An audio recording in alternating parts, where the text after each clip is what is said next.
Good afternoon, everybody. How's the sound out there? Can you hear me okay? Everybody having a good day? Everybody good out there?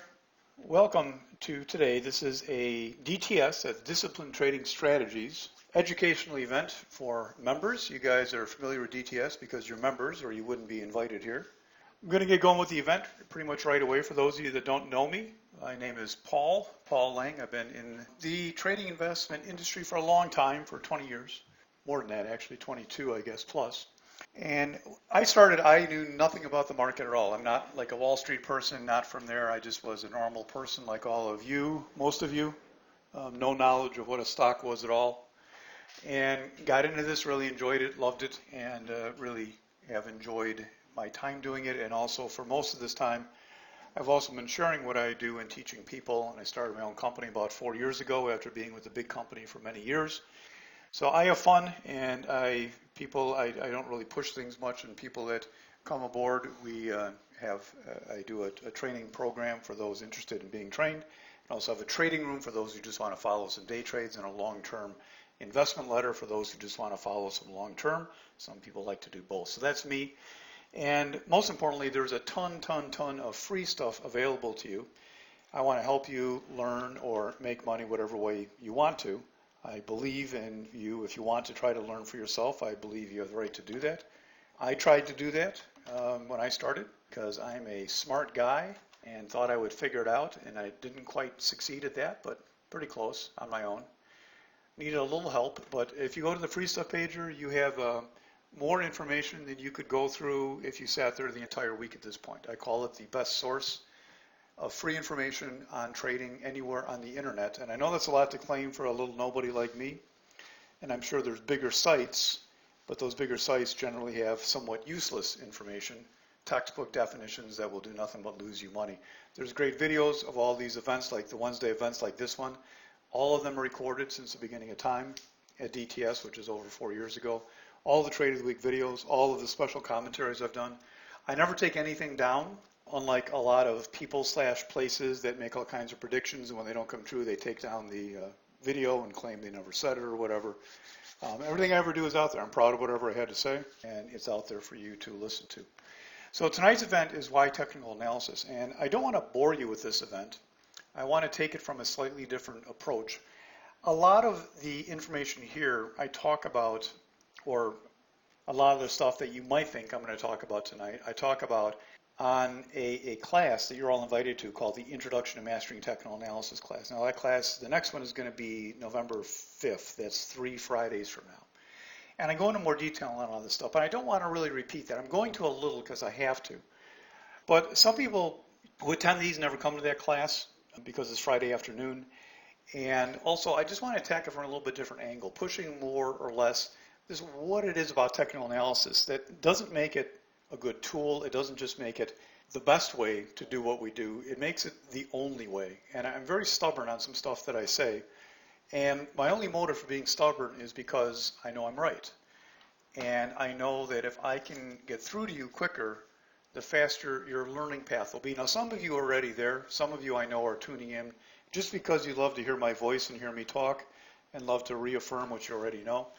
But there's a lot of people who are just kind of kicking the tires, getting out there, trying to figure out what's going on, and trying to decide what the best thing for you is, and that's a good thing to do.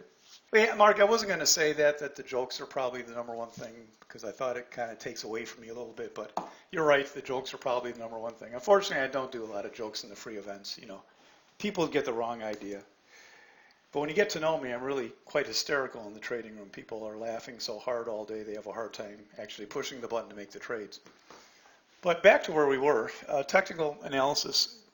My goal is to simply to get you to your path as quickly as possible, whether that's on your own, whether it's eventually getting some help. And these free events are the first step to do that. They're all good information. My seminar students are required to attend or view all of these because they are all posted eventually. And the first key is to have a complete understanding and belief and commitment to technical analysis. Not as a tool, not as a confirmation. I kind of hate that word confirmation. Within technical analysis, I like to confirm stuff, but you don't confirm everything because pretty soon you just get driven to a point of neutrality where you can't make a decision. So Technical analysis is the tool and is the only tool for 99.99% of anyone who would ever listen to me. I'll explain who would be in that 0.01%, 0.01%. And that's probably a pretty accurate number. So you can read that over, but I think there's one line here I want to emphasize. Why there is nothing superior to technical analysis. As a matter of fact, why nothing else can even be used to make money in the markets, and why it has been the case for decades. Things have changed a lot, and decades ago there was no internet. The concept of news and how you made money was maybe drastically different because there were no charts to speak of other than day-to-day charts. News was priceless. Today it's worthless. Everything has changed, and a lot of people still hang on to old concepts that just simply don't apply anymore.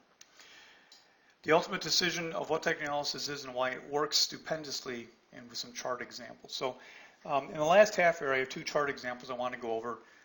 Not bragging, not complaining, just simply saying, look, this is what I do, and why the rest of this is so meaningless to a point that I can't even explain properly.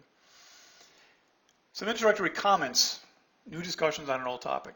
This technical analysis applies equally to all time frames. Some people think, well, okay, at day trading, I get it, you look at charts, but long term, you got to get in there and understand the company. Not true at all. Nothing could be further from the truth. Day trading, swing, core, long-term investing, whatever you want to call it. Thinking that long-term is different than day trading is just silly. I hate to use that word. I know some people might be offended by it, but it is. I want to make my point. You can disagree. That's fine. If you're disagreeing because you have proven me wrong in your mind, then I will probably never get through to you. If you're new and you disagree, I suggest you really listen carefully because you could save a lot of time. A lot of people spend years figuring out what I'm telling you right now. Other than precautions you must take due to holding overnight. And what they mean is I'm saying that long term is not any different than day trading. I mean in terms of how we approach it. Naturally, there are certain things that you do care about long term because you're holding overnight. For example, I might care what sector the stock is in if I'm holding overnight, because I may not want to hold a biotech overnight that's about to go in for trials or something like that. But I mean, other than some of that just common sense concept, there's nothing that we do differently day trading or long-term trading. I've taken long-term trades, to be honest with you. I didn't even know what the name of the company actually was. I probably saw it somewhere, but I forgot. And certainly never look at any of the stuff that a lot of people will tell you you're supposed to look at, such as fundamentals and book value and all that other garbage. Emphasis will be on why technical analysis is all that there is. Possible ways to make money in the markets. Again, not according to me, according to anyone in the world, these are the possible things you can do to make money. By looking at fundamental analysis or earnings, by looking at news, listening to news, by understanding the economy, or from looking at technical analysis. Now, again, I want to emphasize that some of these topics will be discussed in more detail in the intro class, which will be 3 Fridays from now. So if you really like these topics, I'll go into more detail on some of them then. And I want to kind of emphasize something here on this next slide. Possible ways, fundamental analysis. Again, a detailed introduction will be in the intro class, and that'll be November 5th. As I go through some of this, I want you to understand in some cases that it's not that any of this stuff is necessarily wrong. I'm not here to tell you that there's not some vague relationship between the U.S. having a good economy and having a good stock market. There's not some vague relationship between great companies are the ones that go up. I'm saying that there's no way you can correlate that to make money in the market, because the extent to which you think these things matter are built into the price already to an unknown quantity. And you may have the greatest stock in the world, and it may be the greatest stock in the world, but the day it hits its all-time high, it's still the greatest stock in the world. As a matter of fact, now it's the greatest stock in the world, but yet you're going to lose money every single day that you continue to hold it. And I hope that's one thing that makes a point, that it's not about what's great or what you love. It's about making money. It's about stock prices going up, about stock prices going down. The answer to Warren Buffett is to show billions. What does that mean? Well, every once in a while I get this comment. You say, Paul, richest guy in the world, Warren Buffett, fundamentals. Yeah, okay. A long time ago, news was a scarce commodity. You paid to get news, and news was kind of how you traded the market. There was no internet. There was no concept of people having great information, and you had to pay for that. And people with a fairly small amount of money could do their own independent research and come up with their own analysis of different things. That concept is gone today. You have to understand the concept is gone. Anything you read on the internet, is either wrong or it has already been read by everybody in the world. So you don't have any kind of edge if it's already read by everybody in the world, right?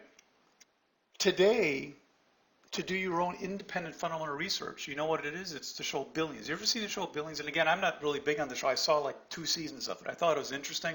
I don't watch it because I'm a trader, even though that was interesting because, you know, it's about a guy who runs a, you know, multi-billion-dollar hedge fund. But that is what fundamental analysis is today. If you think you go on the internet and you read a company's earnings report, please forgive me, but you're just stupid if you think that that's going to get you an edge because you know nothing more than the rest of the world, right? Does what I'm saying make sense to you right now, everybody? That to have an edge, you have to know more than somebody else or have some system concept in place that you know and trust, right? Does it make sense? So if you read what 220 million other people read, you've got nothing, correct? It's hard for some people to get that because you know, smart people want to be smart and make their money from being smart. And they want to go read something and understand what it means and then go out in the world and take that smartness and make money from it. But you can do that, but you don't do it by trying to take a fundamental approach. It's just ridiculous. Now, if you want to take a fundamental approach today, you can do it if you're that 0.01%. And that's what the show Billions is I referred to. Here's how they did fundamental research. I still love this scene. This is fundamental research today, right? They wanted to short chip companies, and they were going to. There was this huge buyer of chips, and the news was that they were going to cut. They used to buy from 3 companies, and they were going to cut one of the companies out, right? That's just the rumor. So their fundamental research was to hire teams of people to go sit in the parking lots of these companies and to track every shipment that came in, and to note the frequency with which this company, which was buying chips from them, came to pick up chips. And when they didn't show up on schedule, they determined that that was the clue that they were the company being caught and they shorted the stock. Now, if you have the money to hire dozens of people to sit in parking lots for months at a time, great. You shouldn't be sitting here listening to me. You should be going doing some of that stuff. But the point, you see what I'm saying, is that's how you get an edge today, going outside of the internet. I don't know anybody who can do that. I don't know. Nobody in my circle of people can do that. And I don't know if you can, but if you are, like I said, you're probably not here. So that's what I mean by Warren Buffett is the show Billions. That's what it is today. Another point I want to make, and again, this is just kind of saying, the strengths of technical analysis. Even if for some reason, somehow, some way, some crazy concept, you believe that there was some fundamental edge you had, where do you enter on a fundamental basis? Can somebody explain that to me? Anybody. Just anybody tell me, when you decide you like a stock fundamentally, what price do you buy it at? Do you just immediately buy it the day that something flips in your mind and you decide, ding, ding, ding, now I'm bullish on it, I just buy it? Do you buy it after a good earnings report? Buy it on the IPO, yeah. Here's the only thing about dividend buying I want you to be careful of. If you get a 4% dividend and the stock drops 20%, you're not making any money. So you got to be careful in the future. You still have to understand where stock prices are going.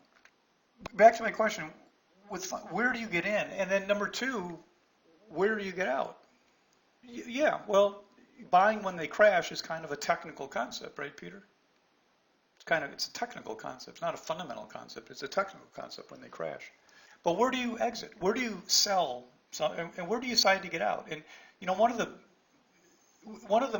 if there is a ratio for one of the most highly touted rules on the numerator divided by how stupid it is on the denominator, the smallest ratio I'd ever heard would have been the IBD rule that you sell when you're down 7% or something like that. That's the stupidest rule in history. Of course you have to have a stop loss. If you take a 10% hit in your account on any one stock, you're an idiot. I mean, it's just ridiculous. And to think that it has no bearing or correlation at all onto what the chart looks like, where it should be holding, where it shouldn't be holding, just randomly get out like that is crazy. So the other problem you have is that even if somehow you get past the mythical barrier that this is worth anything, you're left with the biggest questions that there are to trading investing, and that is where do you get in and where do you get out? Where do you get out if you're doing well, and where do you get out if you're doing bad, right? True? Is there a relationship? Of course there's some relationship. I'm not here to tell you that, the best performing stocks are going to be the worst fundamentals. The point is, though, that there's absolutely no way that you can understand them in a way to make money. No way at all. Even take Apple. Apple was the worst fundamental stock in the world back a while ago, a long time ago. It was the worst company out there. It was the most, there used to be, they used to, people were so frustrated at Apple. It was an $8 stock when they just made computers. And you know what they used to say? Apple used to be called the most expensive alarm clock ever made, their computer. And there also were a lot of cartoons with people using an Apple computer to throw out of their robot as an anchor. They said they made good anchors, and that's what they were worth. So, a lot of times, by the time you understand that maybe something is good, whatever that means, it's already up 300% in price. Technically, you would have been in a long time ago. Waiting for fundamentals, you wouldn't know if you should get in or not because the stock has tripled in the last 4 months, and you really just jump in at that point. So it's very, very difficult. It's impossible to try and pick up on the relationship on just a fundamental basis. That's what charts do for us. And what I want to emphasize to you, it's not that charts are saying everything else is wrong.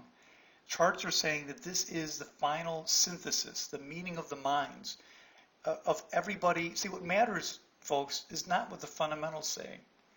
It's what the people with the big money buying the stocks when they decide to buy them, right? And I don't care what method they use. I don't care what they do. Like Reg said, if they use lunar cycles. The truth of it is sometimes that, a lot of the big money, from funds, from people holding stuff, and somebody decides they just want to buy some stock. The guy running the police fund, the police retirement fund says, I want to get 1 million shares of Zoom right now because it's a bargain. Doesn't know what he's doing, but there's 1 million shares of Zoom. Okay.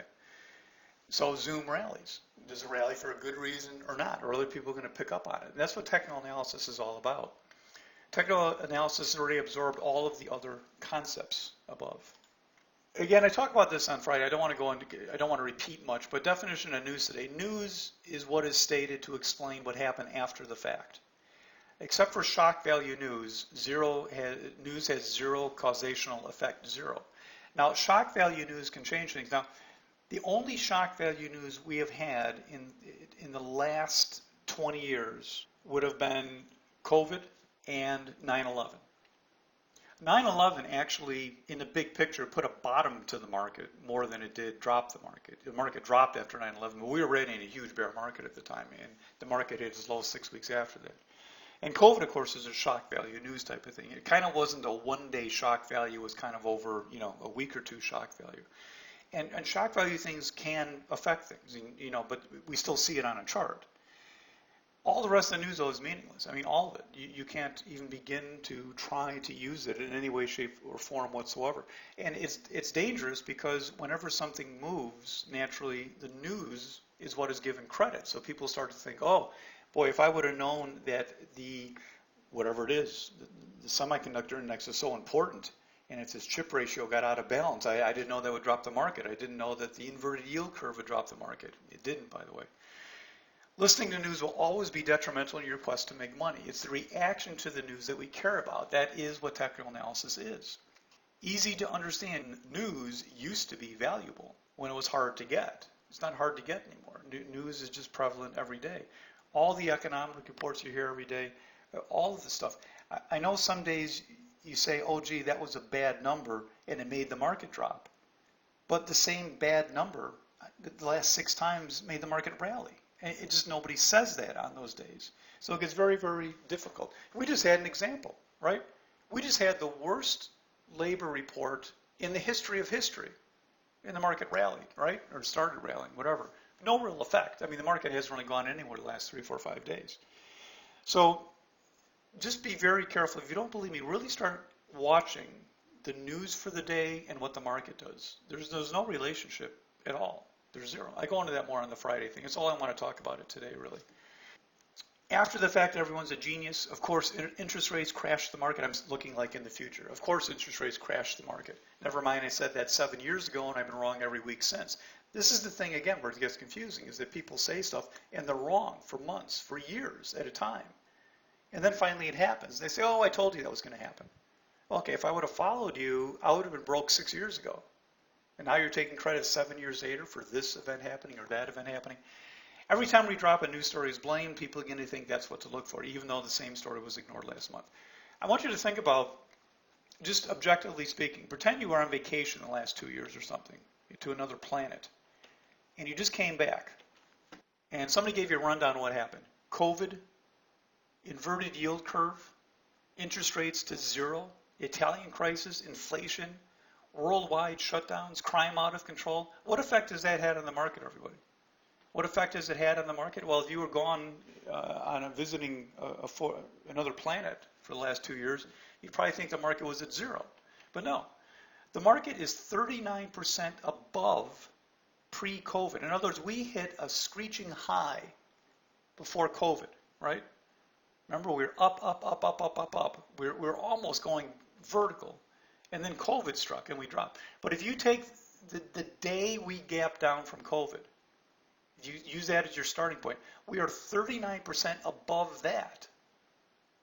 So we're 39% above a ridiculous high from back then. So it's not like we're saying, oh, gee, COVID will have a minimal effect. We're saying COVID is going to have a positive 39% effect, at least on the market. So how do you justify that based on news? In other words, anybody listening to news would in no way be long the market 39%. Wouldn't be possible, correct?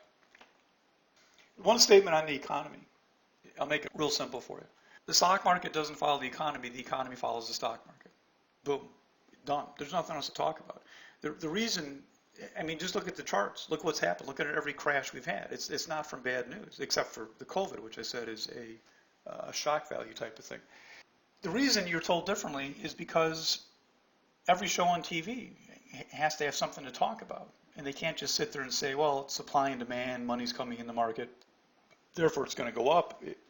They have to sit there and preach something. So they're always preaching the economy.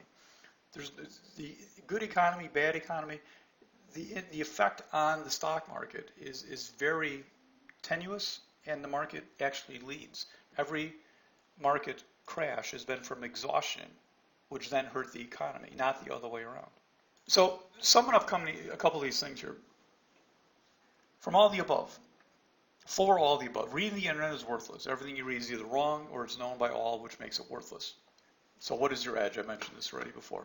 Reading the internet is fine as a human being. I'm not against anybody wanting to understand the news and what's going on in the world. That's perfectly fine. I'm not against that.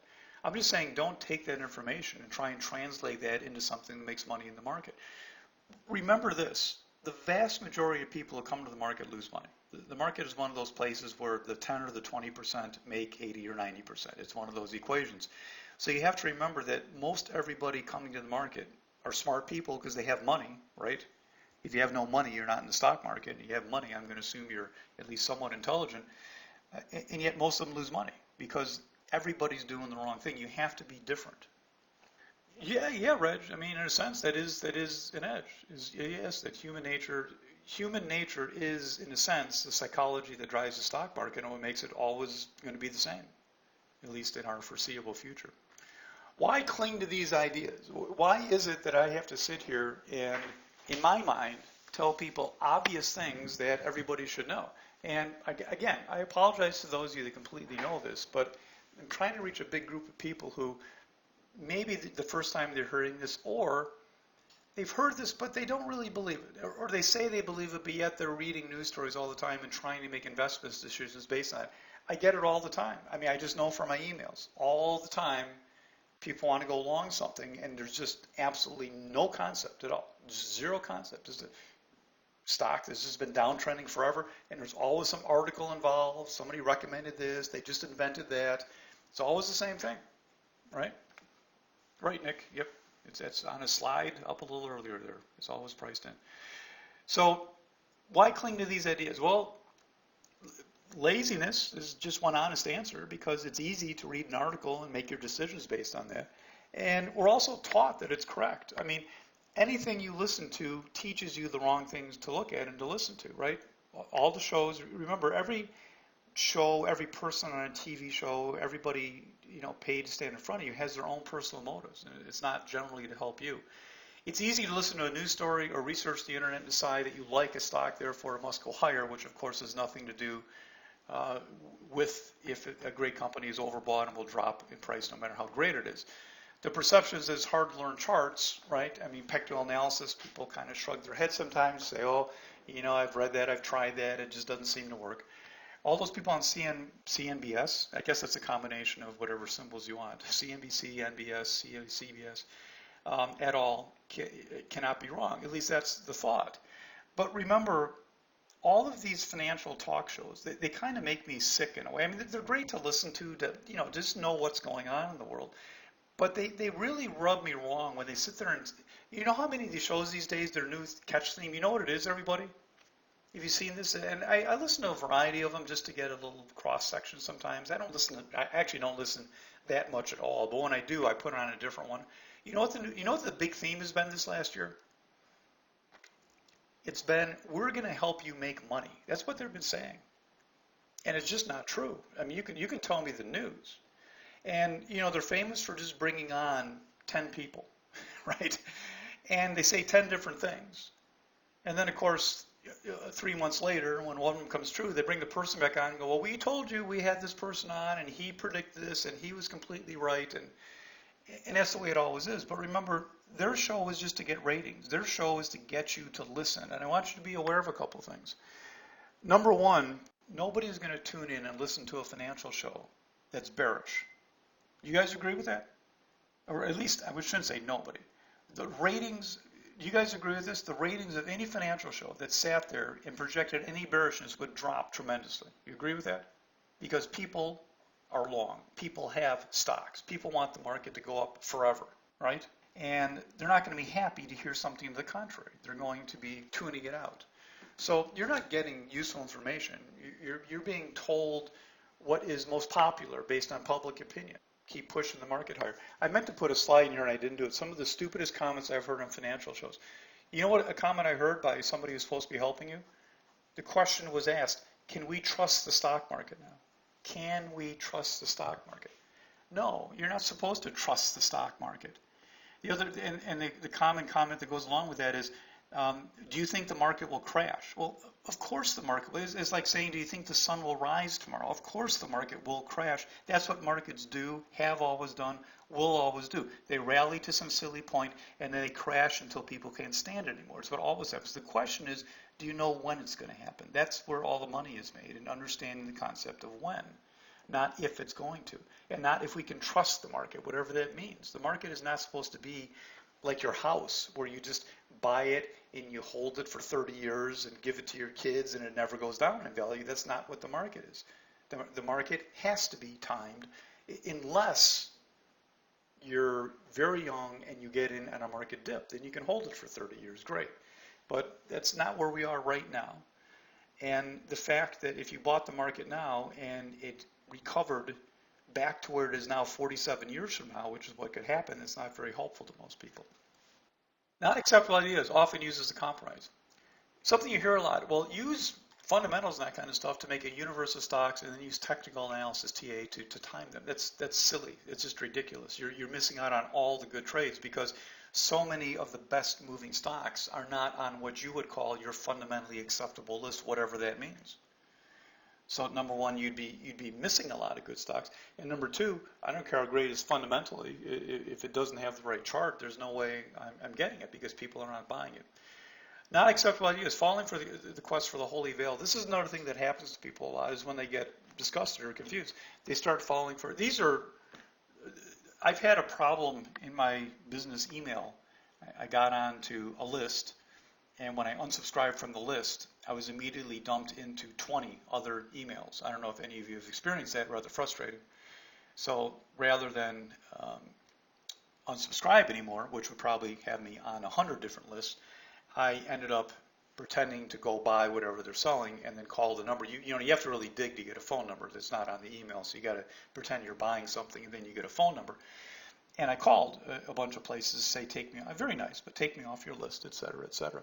What's interesting is that all these different emails, they all look so different. They all have different titles. They're all the same place.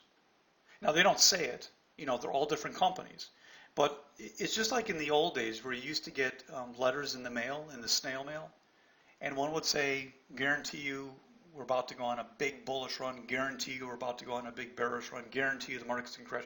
And they're all the same company sending out 3 different forecasts. And then, of course, whichever one comes right, they mail you back and say, see, we were right.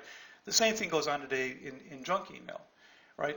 These companies, these headlines, they're all from different companies, but the companies all have the same parent company. So there's companies out there that open up 30 or 40 different little company names and send out zillions of emails that all say stupid. But you know what? When you click through the email, it's all the exact same procedure. It's exactly the same, everything.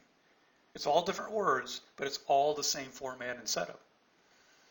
Yeah, I know. Then you can start blocking 15 million emails and stuff like that. I know. So I've almost gotten rid of it all by calling. I got a hold of one person that seemed to. Most people you call on the phone, they're just low-level people, and they don't even know that their company has 1,700 different emails they send out. But I got all somebody that seemed to understand and was sympathetic and said, yeah, you know what? I'll send you to our, what should you call it, sister companies and get you off the master list. And after that, I got off almost everything. So it was free. But these are the fun titles. Congressman, and these weren't even the best ones. Congressman warns something big is coming. Tech lords dump stock at record pace. Are you prepared for the vaccine crash? 9 minutes per week, 67K a year, $52,173, not $172.50, $173 passive income in 8 months, low risk, zero trading. You won't believe what Biden is planning for October, blah, blah, blah. So, I mean, this is the next thing people do is to think there's something to this. And this is a real simple one. If you think there's something to any of these, just please go try one. Don't spend more than $50 to learn your lesson, but it's all just complete crap. If 90% of traders and investors lose money, how do we compete with the pros who are successful?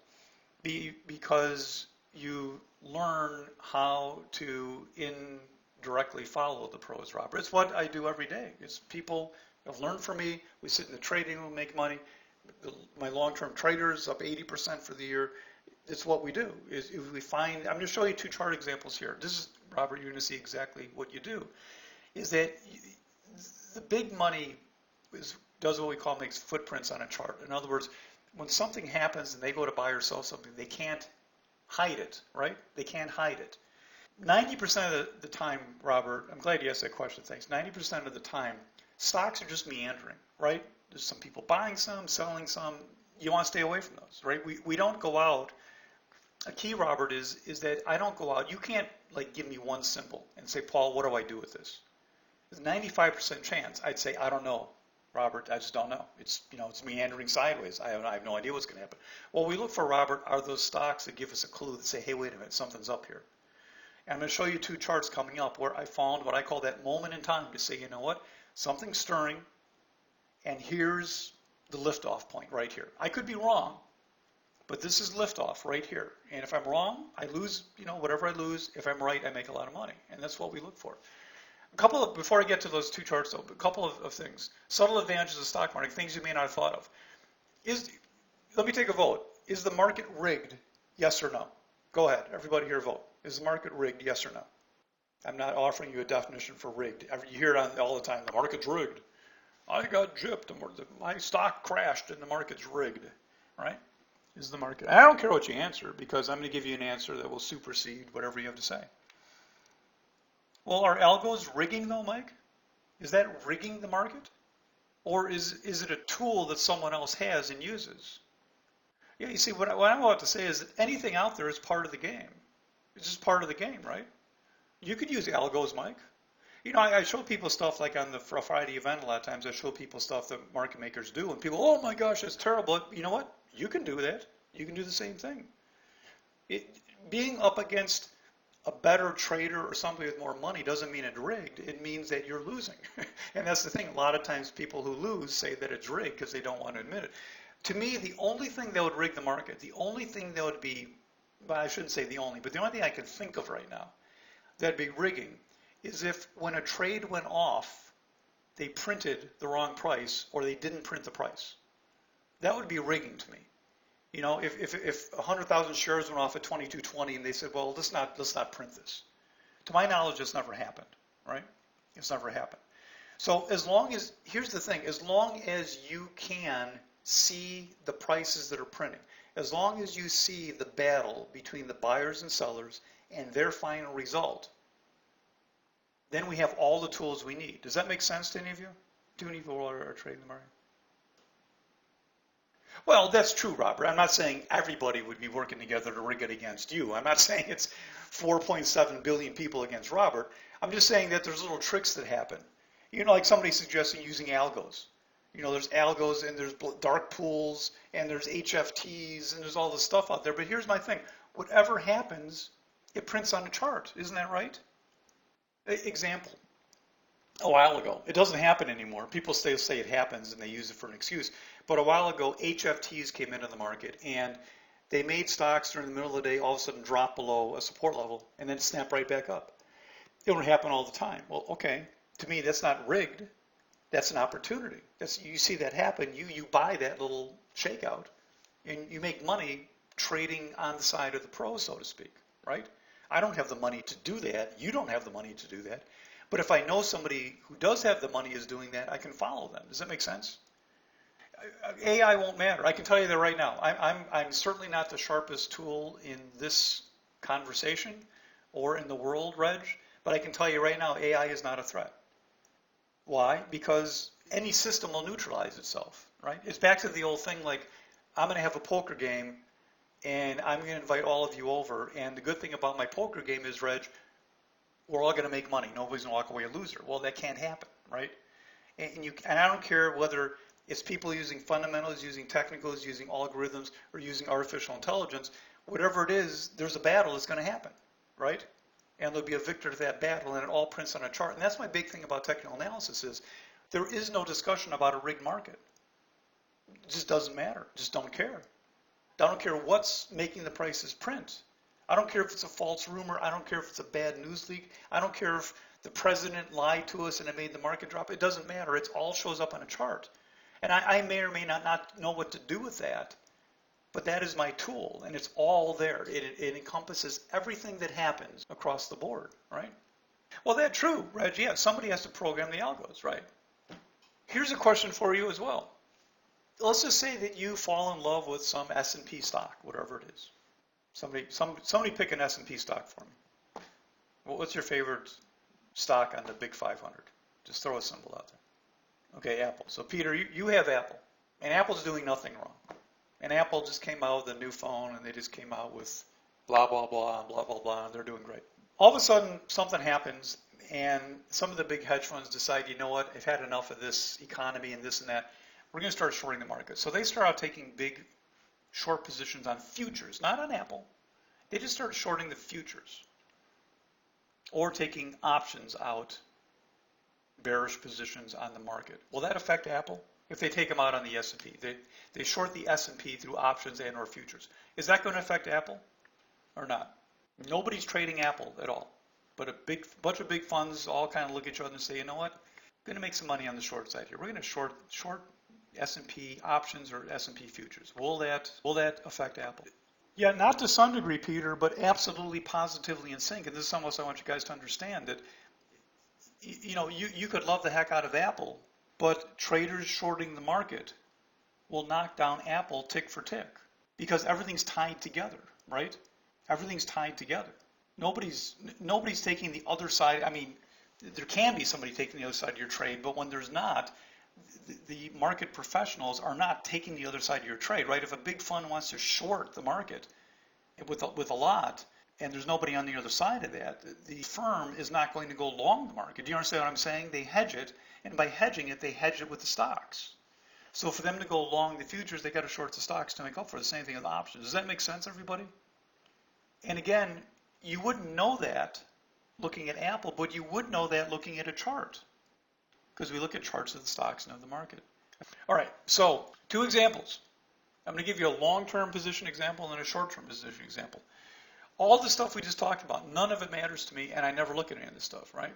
And if I did, it would still not tell me when to get in, how many shares to buy, or when I should get out with a loss with my tail between my legs, or when to take my profit, right?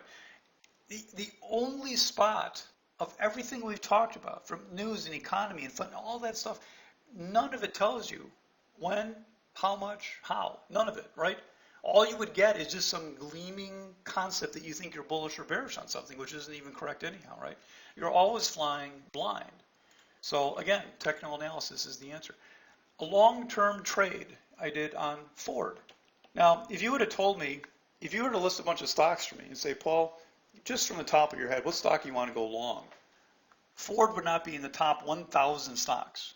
It wouldn't be. Just the most boring. I think all car companies will go to zero eventually, if you want my fundamental opinion. Ford would be the last stock I would ever pick on if you wanted me to do some kind of fundamental trade. Just boring, stupid, whatever. But I have it on my list that I scan because it's a big stock, it's a big company. Does millions of shares every day. It's actually a great day trading stock because it does millions and millions of shares every day. But here's all I care about, folks. Is all the stuff we talked about is meaningless to me. As a matter of fact, I would prefer anybody who wants to learn how to trade to live on a deserted island with a laptop that only gets charts. No news whatsoever. That would be your absolute best thing. Here's what I care about. Technical analysis, we care about 4 time frames, depending on what time frame you're trading. You have to expect and demand something from each time frame. There's a purpose for each time frame. And for long term, here's what I needed to see. A weekly chart that looks like that, that's not good enough. A daily chart that looks like that, that's getting there. And then I usually take my entries from hourly charts, even when I'm trading a monthly/weekly chart. There was actually a monthly setup as well too. That's the precision that I think that I have. I wait for that moment in time. And this is what I call launchpad. Now, you may not understand this if you don't really get technical analysis. If you do get technical analysis, you should have maybe gotten a little faint and woozy and maybe your heart skipped a few beats when you saw these charts. I don't know where you are in technical analysis, but this to me is just a gold moment in time. And I don't care what the stock is. When I see this chart set up, that's the entry. And I don't care what the setup is. I don't care what the fundamentals are, what the stock does, other than the fact if I'm holding overnight. I do want to just kind of know I'm not holding a biotech, or at least I want to understand if I'm holding a biotech and if it could have a big gap or whatever against me. Ford never has a big gap. I mean, it's a very safe thing to hold. So there's the setup. And this is something that can be held for weeks/months. And it was taken off of an intraday setup right there.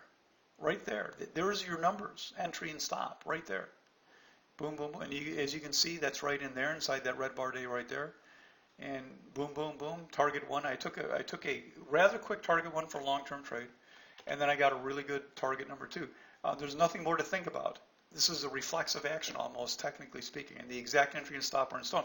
That's the other great thing. The entry and the stop are in stone, period. There they are. There's nothing to discuss. There's nothing to argue. It has nothing to do with anything else in the world. Targets are a little discretionary. Targets are always a little tougher, but there's general areas. Target 1 was taken on 9/23. This is back on 9/21. Target 1 was taken at 13/48. Target 2 at 15/17. Target 3 I'm still holding. My target I'm looking for is 17/47. Almost got there. And I may raise that target. Sometimes when I get close to the target, I put a trail underneath it and raise the target and let it go higher. So Ford is making tons of money. Just the first 2 targets, it's up about 4 risk units. In other words, $3,700 for every $1,000. That's only the first 2 targets.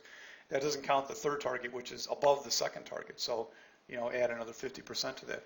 But the point of it is not the trade so much, other than the fact that it's just technical analysis. This is what we do to do this stuff. This is a long-term trader play. Comes out to the long-term trader. This is on 9/21 long F. It gives you the numbers long over 1288, stop under 1268.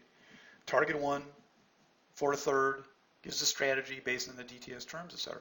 So this is what you look for. It's what I call them. And there are prior events called the moment in time and different ones on technical analysis. And I think my next event I'm going to do, I was looking over some of the prior events, and I think the next one I'm going to do is going to be chart lessons. I haven't done a chart lesson in a while, so we'll do that. Day trade, MGM. The examples are endless. This is all that I do. This is all I do is look for charts like this.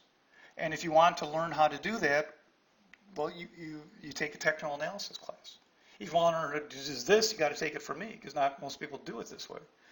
A trade example from yesterday was MGM Resorts International. I did some research on MGM just for fun. The fundamental rating was a 3 out of 10. It's pretty bad. He gave there's some chart there to the right about dividends and value. I don't even understand what that means. It looks like a spider web to me. I could care less about any of that stuff. Profitability, boy, really a bad rating, a 0 rating for profitability, profit margin of negative something, all red, nothing looks good here, but I don't care about any of this stuff at all. And by the way, I happen to do this for MGM, but I don't want you to think the same thing for Ford. I probably should have done it for Ford because it was the long-term trade. It doesn't matter. It doesn't matter long-term. It doesn't matter day trading. This is all crap that's on the screen right now. You never look at this stuff. It's meaningless. Valuation. Valuation 2, that's really bad. VS Industry is pretty good. I don't know what that means, but it's pretty good. Could care less about any of this stuff. Growth rating, 5. That's pretty good for MGM because it seems to be terrible on everything else. Who cares? Could care less. Here's some other charts. Really revenue and EPS estimates, and who cares? All crap. Here's what I cared about on MGM. I saw a chart. I didn't even know what chart this was. When I saved this chart, and again, this was before, this was the day of the trade. I entered right down there. So none of this is here. This is the chart that I saw on the daily chart. And I happened to catch it. It was gapping up a little bit that morning. A little tiny gap. Now this is a little gap. This is not something that would show up on a gap list. This is like 40 cents on a $40 stock. That's 1%. You would never see that on a list. There's 1,500 stocks that gap 1% every day. So it's this combination of charts. It's this daily with this hourly, that 5-minute chart, and boom, I'm in right there in 45.41, stop under 40, in over 45.40, stop under 44, under 45, excuse me, stop, entry over 45.40, stop under 45. So 42-cent outside stop. I didn't do the best job on targets on this because this is what I call the free money trade.